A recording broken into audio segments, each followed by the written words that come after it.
today I'm going to give you guys a walk around on my Jeep. I know I haven't done one and kind of went through and talked about it all at once. You guys have seen all the videos.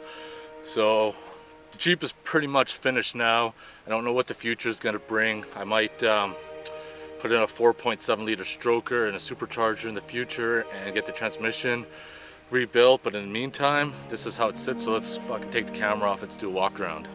So before we have a quick look at the Jeep and what I did, let's have a look how the Jeep looked when I first bought it. Then you can see all the differences that I've done along the way.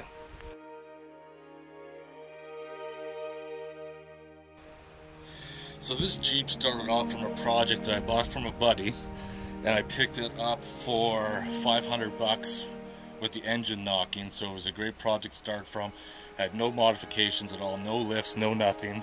Some of the first things I did was I put in a rough country 4-inch suspension lift, and then added the aftermarket bumper on and the smittyilt 8,000 pound winch, which I'm probably going to fucking rip off and put a Warren on there, then put the smittyilt on a receiver in the back.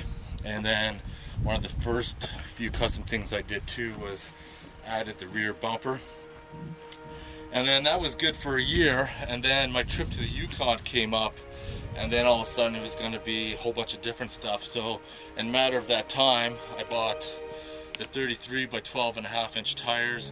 I added the KC lights on top, added the LED fog lamps in the front. I got LED headlights in there.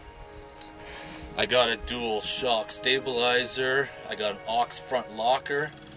I also redid all the ball joints and U-joints and everything else, and I got those Dana 30 little sleeves there to keep the water and shit out.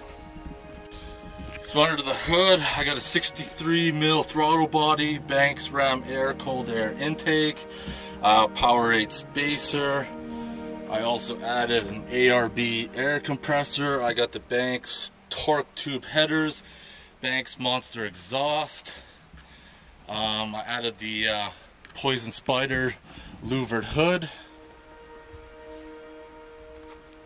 You can see a little better right there. And I ordered, just recently put on, I added the Poison Spyder power steering skid plate on there.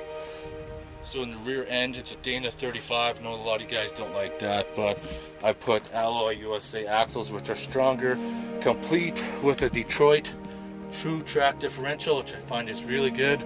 The tire carrier, which was okay. I do a lot of modifications to make it happy. I got one jerry can on there.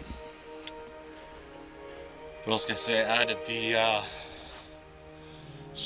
Warrior Safari rack, which carried like 300 pounds worth of gear to the Yukon, which worked out really good.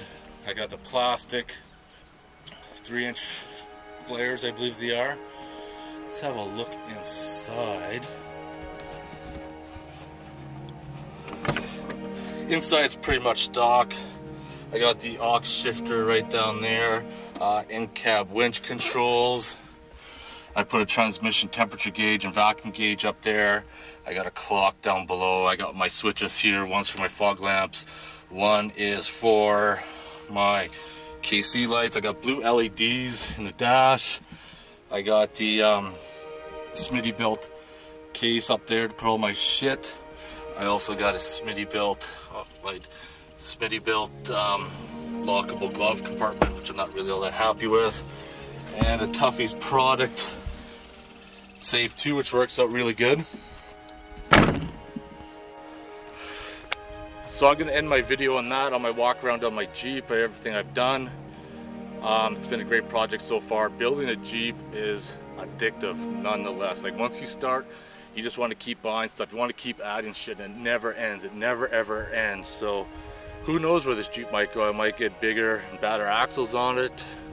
Like I said, put a stroker on it, you know, take it out in the mud and just trash it. Who knows? I would like to get in the future a JK 4-door and then build it. That way there's a lot more room to put shit in. But in the meantime, this will do. If you have any questions or comments, post them below. Otherwise, thanks for watching.